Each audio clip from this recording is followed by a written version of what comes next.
Hello, welcome to মেঘের দেশে। আপনাদের দেওয়া কথা অনুযায়ী আমি নিয়ে চলে এসেছি কালিম্পং পার্ট 2। চলুন প্রথমেই দেখে নেই মর্গান হাউসে এত ইচ্ছা থাকা সত্ত্বেও আমার না থাকতে পারার কারণটা কি।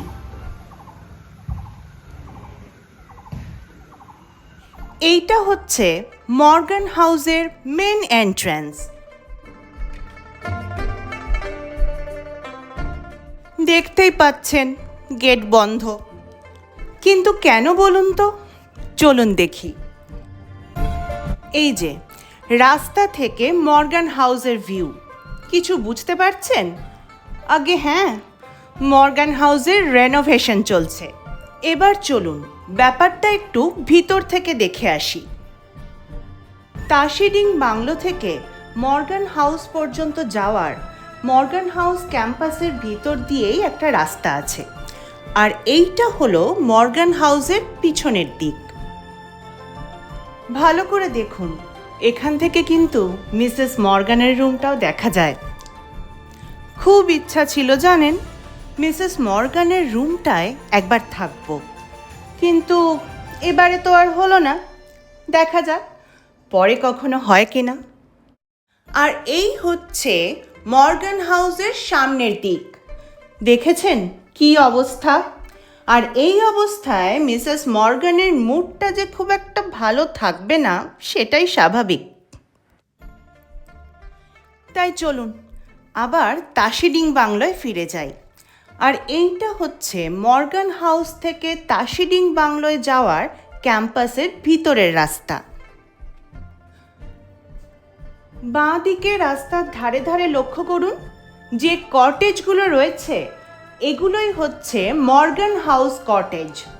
এগুলোর বুকিংও আপনারা WBTDCL এর ওয়েবসাইট থেকে করতে পারবেন। চলতে চলতে আরও একটা কথা বলে রাখি, যে দুদিন আমি তাশিডিং বাংলোয় ছিলাম, সেই দুদিন দিনের বিভিন্ন সময় এমনকি সন্ধ্যাবেলাও আমি মর্গান হাউসে এসেছি, কিন্তু মিসেস মর্গান বা অন্য কোনো রকম অস্বাভাবিক কোনো কিছুর চিহ্ন কিন্তু আমি ওখানে দেখিনি। তাই চিন্তার কোনো কারণ নেই। আর শুধু আমি নয়, আমার চেনা পরিচিত যারাই এই মর্গান হাউসের মেন বিল্ডিংয়ে এসে থেকেছেন, এমনকি মিসেস মর্গানের রুমে পর্যন্ত থেকেছেন, তাদের কারোরই কিন্তু কোনো রকম কোনো অস্বাভাবিক অভিজ্ঞতা হয়নি। তাই ইচ্ছা হলে নিশ্চিন্তে আসতে পারেন। এই যে কথা বলতে বলতে আমরা চলে এসেছি তাশিডিং বাংলোয়।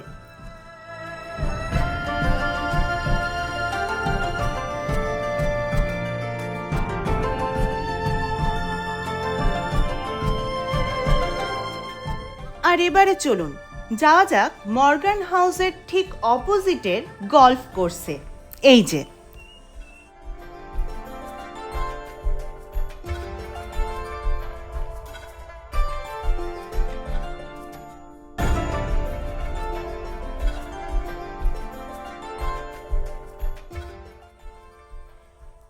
কি অপূর্ব না গল্ফ কোর্সটা! আর মাঝে মাঝেই এখানে মেঘ আর রোদের লুকোচুরি খেলা দেখা যায়। আর আপনারা যদি সেই খেলা উপভোগ করতে চান, তাহলে কিন্তু তারও ব্যবস্থা আছে। এই গল্ফ কোর্সের ঠিক পাশেই আছে আর্মি ক্যাফে।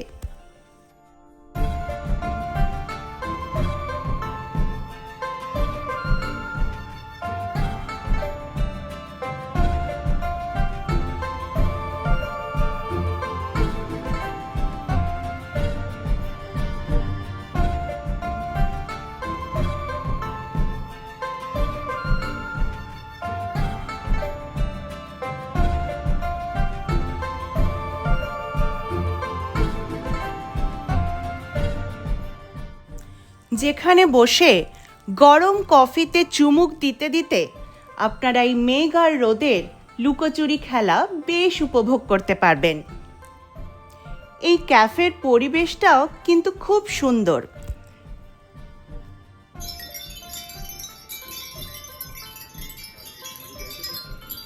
ঠান্ডা হাওয়া, উইন্ড চাইমের মিষ্টি শব্দ, গরম কফি আর মেঘেদের আনাগোনা, আপনার কিন্তু উঠতে ইচ্ছা করবে না?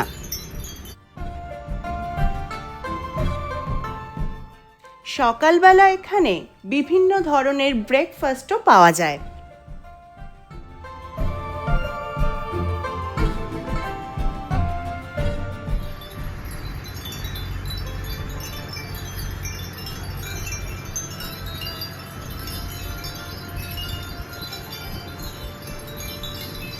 সব মিলিয়ে প্রকৃতির খামখেয়ালিপনা উপভোগ করবার এটা কিন্তু একটা আদর্শ জায়গা।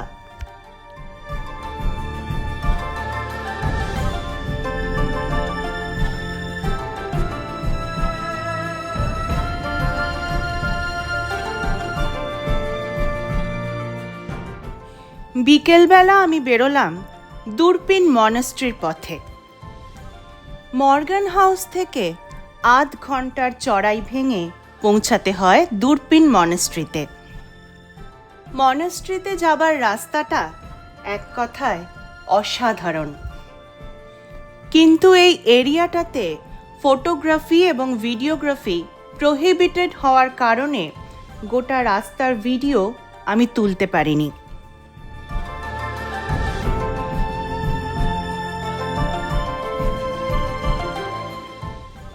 শুধু কিছু কিছু জায়গার প্রাকৃতিক দৃশ্য আপনাদের জন্য ক্যামেরা বন্দি করে এনেছি মাত্র।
রাস্তায় যেতে যেতে কিছু স্কুলের খুদেদের সাথে দেখা হলো।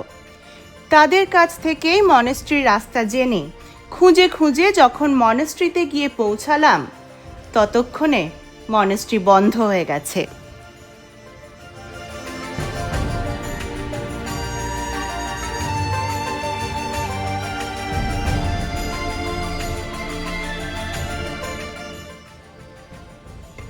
তাই মনাস্ট্রির ভিতরে আর ঢোকা গেল না, বাইরে থেকে দেখেই আমাকে ফিরে আসতে হলো।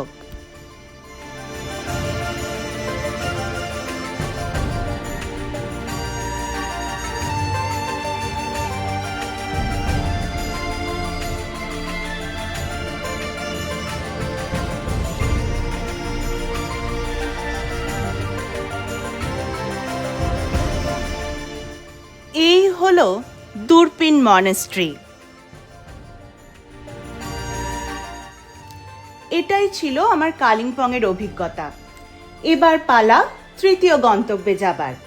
কালিম্পং থেকে তৃতীয় গন্তব্যে যাবার সময় আমি যে যে জায়গাগুলো দেখলাম সেগুলো শর্ট ভিডিওর মাধ্যমে আমি আপনাদের জন্য নিয়ে আসব।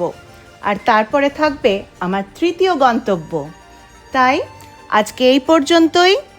আমার চ্যানেলকে সাবস্ক্রাইব করুন, লাইক করুন, কমেন্ট করুন, শেয়ার করুন। Bye bye.